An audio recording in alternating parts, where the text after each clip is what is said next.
Alright everybody, Cinephile Mike is here, and I am so sorry that I have been gone for a while, but I am back, and to help you beat the heat, I am going to double up your rewind episodes for the rest of the summer. Yes, through the end of August 2025, instead of getting bi-weekly episodes, you are going to be getting 4 episodes a week, dropping every Tuesday, Wednesday, Thursday, and Friday.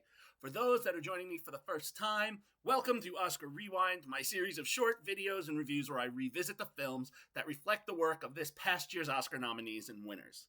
I dig deep into those IMDb profiles, and my hope is that you will discover a new, older favorite, or maybe revisit something you haven't seen in a while. I discuss the Oscar connection, the awards history for the film, the box office information, the critical response, and as always, most importantly, everything here is spoiler-free. But before we jump in, do me a favor, please click that subscribe button. You definitely want to be part of all the cinematic goodness coming at you on Rewind this summer. So, when I took a mini break in June, we were kind of in the midst of looking at the directors of the nominees, so we are going to finish that set. And today is episode 27, and I am looking at, amongst the many production companies that worked on this powerful film, MES Productions' 2017 thriller, Revenge. Written and directed by Coralie Fargeat, this film was released domestically in the spring of 2018 and enjoyed a long list of international release dates all over the world throughout 2018, and by the end of its run, it took in $102,091 domestically and an additional $835,964 internationally, just missing the 1 million mark, ending its run with a total of $938,055. Critically, the film was mixed. As per Rotten Tomatoes, the film sits with a 92% critical rating from 133 reviews, and while still fresh, there is a lower 61% popcorn meter culled from over 2,500 audience reviews. Now, award season-wise, Revenge received a total of 16 nominations, and from these took home 4 wins. All of these were mainly in festival circuits and film festivals, with the 4 wins being for Best Picture, or its equivalent form, from the Calgary Underground Festival and the Bachian International Fantastic Film Festival, along with 2 more wins at the Cine Euphoria Awards, one for Letitia Quillery for Best Makeup in an International Feature, and the other win was for Fargeat, who won the Audience Award for the Top 10 Films of the Year. So, why is Revenge here? Well, if you're not up on your Oscar knowledge, it is for the writer and director of the film, Coralie Fargeat, who pulled triple duty on last year's body horror flick, The Substance, and for that work was awarded with 3 Oscar nominations for only her second film. She was nominated for Best Original Screenplay, Best Director, and a Best Picture nomination, as she served as one of the producers on The Substance. Now, this is an impressive feat, given that, she is new here, and The Substance was a strong film, but it seemed like nobody could touch Sean Baker or Honora last year. But we're not here to talk about the sophomore film, we're talking about the feature film, the debut feature film, so let's get into it. So in Revenge, we have Jen, played by Matilda Lutz, who is off for a romantic weekend with her boyfriend Richard, played by Kevin Janssens.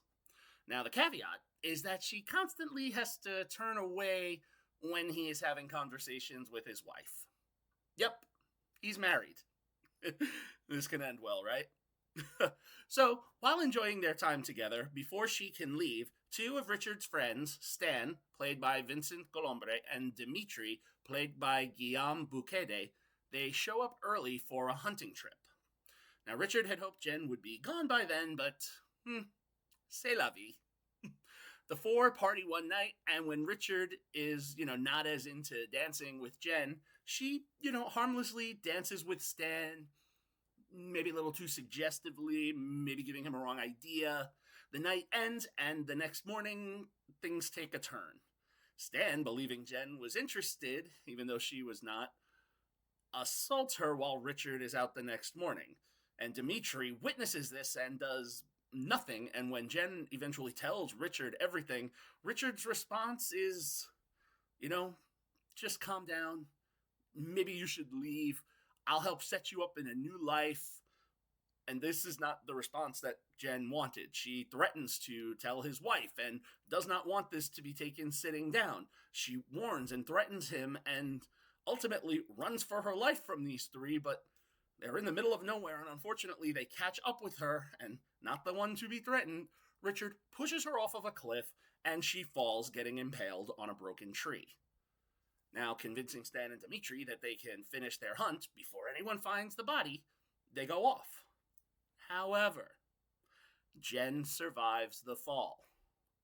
And through a series of events, she's able to release herself from the tree, patch up her wound, and when the men discover that the body is missing, we then get into a very interesting game of cat and mouse set up across the desert as Jen sets out to take her, you guessed it, revenge on these men who did this to her. I'm going to end the summary there because I don't want to give too much away. Look, here's the thing. We have seen revenge thriller films like this before, but I have to say what really sets this one apart is really the powerful protagonist and the performance that Lutz gives.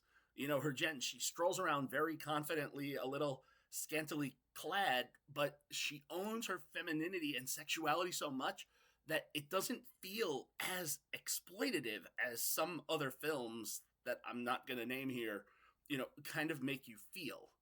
And, you know, as we follow her on her journey to, you know, reclaim the upper ground, you know, her look starts to evolve throughout the course of the film, you know, and as do her intentions. And as we go on this journey with her character, who you don't want to underestimate, you know, we see the homage to exploitation films, but this doesn't fully feel like one. You know, we heighten the reality because the style of the film is so slick that it almost seems like we're outside of something. You know, when we're going from this beautiful palatial glass house to the stark Moroccan desert and back again. You know, look, I'm not going to say that the film completely subverts all expectations. Maybe there's a somewhat predictable conclusion in this, but the fact that we really get to see the way that this plays out subverts the expectations of the genre, even if not so much the plot. And Fargeat makes some very, you know, smart choices where in times, instead of showing us everything, we get more interesting camera angles and sounds, and, you know, we are sometimes left to visualize some of the things that we're seeing, which, you know, let's be honest, sometimes that's often more times terrifying than what we see. Again, I have to give my hat to Lutz. She gives a powerful performance that makes this film watchable, even in its most painful moments. I'm replaying some of them in my head. And as her married lover, you know, Janssens, he gives a skin-crawlingly good performance. And when we get to the final showdown, we are treated to some very clever moments that are definitely going to highlight the award-winning makeup of Letitia Quillery. Fargeat clearly set herself apart from her contemporaries by crafting a tight film that's both visually stunning and stylized. You know, it sort of brings in some of that vibe that we would get when we saw a promising young woman. And, you know, gives us another powerful female protagonist, which is what she would go on to do in The Substance. It really excites me to see what she's going to do next.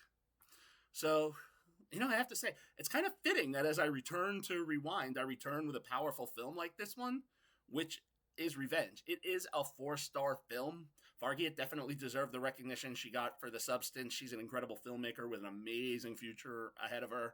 This film is definitely worth the watch if you haven't caught it yet. And you have the opportunity to on a couple of platforms. As of this recording and posting, the film is streaming on both Mubi and AMC Plus, the streaming service for AMC channel, not the movie theater chain. And I'll give this little plug. If you want to do a full Fargeat retrospective, you have both this and The Substance and her short film Reality Plus. All three of those are exclusively on Mubi. All right. So there you have it, folks. Rewind is back. Tomorrow we are going to continue with my director's set. We have about half a dozen more. As always, if you like what you heard here, please click that subscribe button, like the video, share the video, spread the word. You can follow me, Cinephile Mike, on all social media platforms and on Letterboxd, and find lots of great additional content on my website, cinephilemike.com. All right, happy watching, everyone, and until next time, this is... it's been a while since I've said this. This is Cinephile Mike saying take a break and watch something new.